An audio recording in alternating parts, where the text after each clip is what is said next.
lahir dilantik sebagai pejabat tapi ber-cc rendah. Ibarat mobilnya hanya sekelas Ayla, tugasnya ber-cc Brutus. Nggak cocok.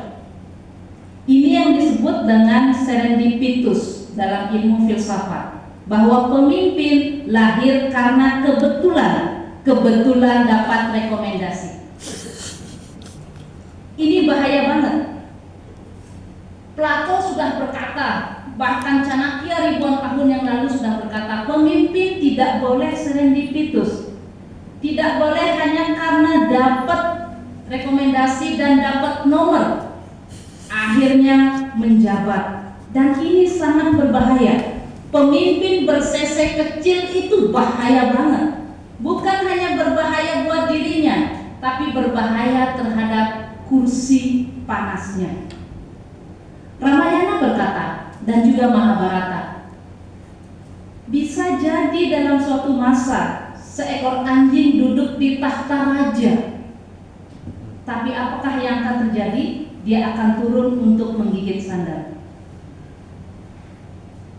Jadi bahaya sekali pemimpin yang tidak terdidik, pemimpin yang lahir karena dapat rekomendasi, karena serendipitous.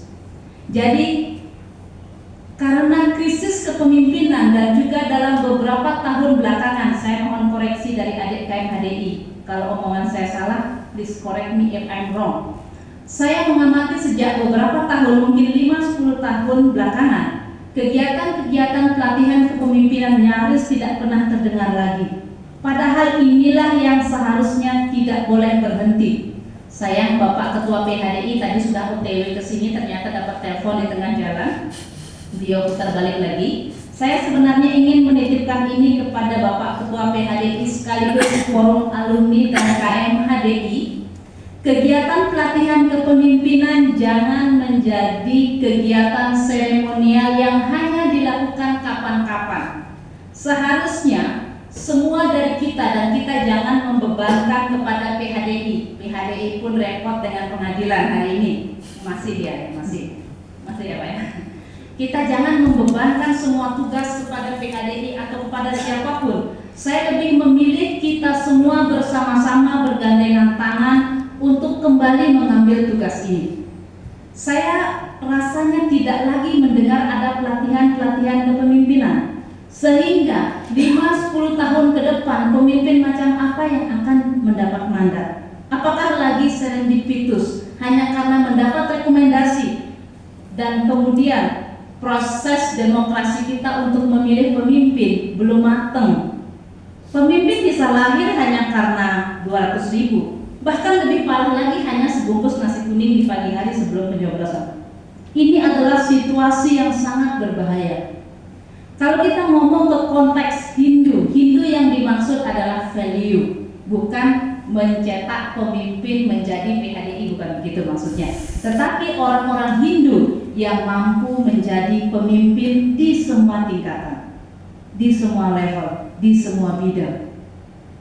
Nah, kepada junior saya sekaligus yang saya elus-elus dan saya sayangi, Bro Saya Tanju, saya berharap sekali Anda yang juga saya akan gabung lagi ke forum alumni ya. Secara resmi saya sampaikannya saya gabung lagi ya, back stronger lah. Tolong dibantu kembali untuk men-setting kegiatan-kegiatan kepemimpinan. Saya rasa dari SMP ini sebenarnya too late, sudah terlambat, tapi tidak apa-apa. Misalnya diambil tingkatannya dari SMP, SMA, dan ke perguruan tinggi. Kalau ini dihentikan, saya tidak paham lagi 25 tahun ke depan pemimpin macam apa yang akan lahir. Dan di Bali dengan jumlah populasi kita dan umat Hindu seluruh Indonesia ini, harusnya kita memiliki SDM yang bagus dan orang-orang yang sanggup memimpin dengan CC tinggi. Sayang di Putus Swasta tidak hadir. Saya selalu ngomong soal CC tinggi. Kalau CC rendah, digertak sedikit, bunuh diri. Kalau saya digertak, nggak boleh ngomong kasar, ada yang baik. Gitu. Ya, dia bukan saya. Nggak bakal saya ngambil selendang terus gantung gitu, enggak.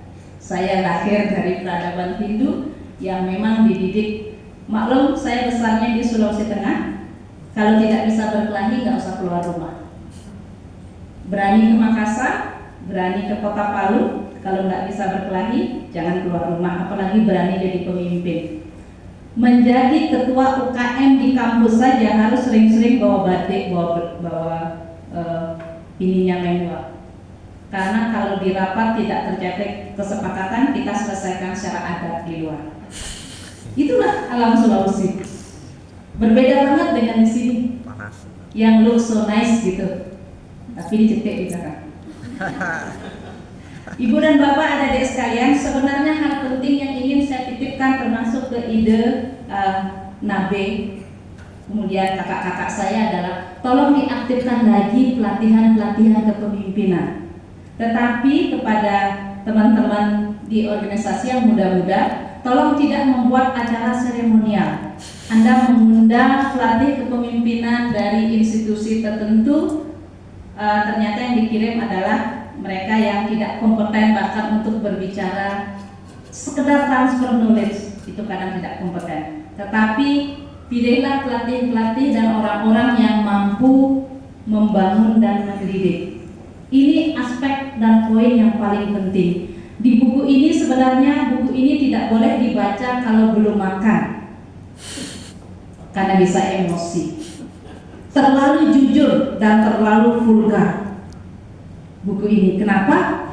Karena sudah terlalu banyak buku yang normatif. Kepemimpinan adalah seperti itu. Silakan Ibu. Terlalu banyak buku yang normatif. Akhirnya buku ini terlalu jujur dan terlalu vulgar. Tetapi poin pentingnya apa? Poin pentingnya adalah setidaknya kalau anak-anak kita membaca dan mengikuti pelatihan kepemimpinan, mereka mengetahui hal-hal dasar yang harusnya menjadi bekal seorang pemimpin. Semisal hal kecilnya adalah komitmen terhadap dharma. Jika komitmen terhadap dharmanya kuat, maka dalam kondisi tertentu seperti yang Pak Mangku katakan, situasional sifatnya, kita tidak akan berbuat yang justru merugikan hal-hal di internal kita sendiri. Artinya, kita tidak mengundang musuh sebagai sekutu dan mengusir saudara sebagai musuh. Pemimpin yang ber-cc rendah ini akan mengundang musuh sebagai sekutu untuk memerangi saudaranya sebagai musuh. Ibu dan Bapak sekalian, kalau kita mencermati Mahabharata, peperangan internal terjadi ketika terjadi separasi, pemisahan dalam satu keluarga, Kaurawa dan Pandawa. Kamu Kaurawa, saya Pandawa. Itulah cikal bakal terjadinya perang saudara. Adik-adik, sahabat-sahabat, Hindu itu satu. Jangan pernah bikin pemisahan Hindu ini dan Hindu itu. Hindu itu satu. Tidak boleh diperangi hanya karena seperti saya misalnya Hindu Tolotan, Hindu Sulawesi. Hindu itu satu di seluruh dunia. Tidak ada pemisahan Hindu A, Hindu B, Hindu C. Tidak ada Hindu Kaurawa dan Hindu Pandawa. Itu poin penting dalam buku ini. Jadi intinya kalau ini dibaca, difahami, menaikkan CC anak-anak muda sekalian dan membekali dengan hal-hal dasar. Saya setuju dengan Pak Mangku bahwa sebuah karya ini harus ada kelanjutannya. Tetapi apa yang ingin saya sampaikan adalah saya ingin mengundang lebih banyak senior-senior saya untuk kolaborasi. Yang kedua, saya mengundang adik-adik saya mengundang anak-anak muda untuk bergabung menjadi penulis dan belajar menjadi penulis. Mending kita menjadi penulis ketimbang menjadi pencuri, kecuali pencuri hati. Tidak apa-apa.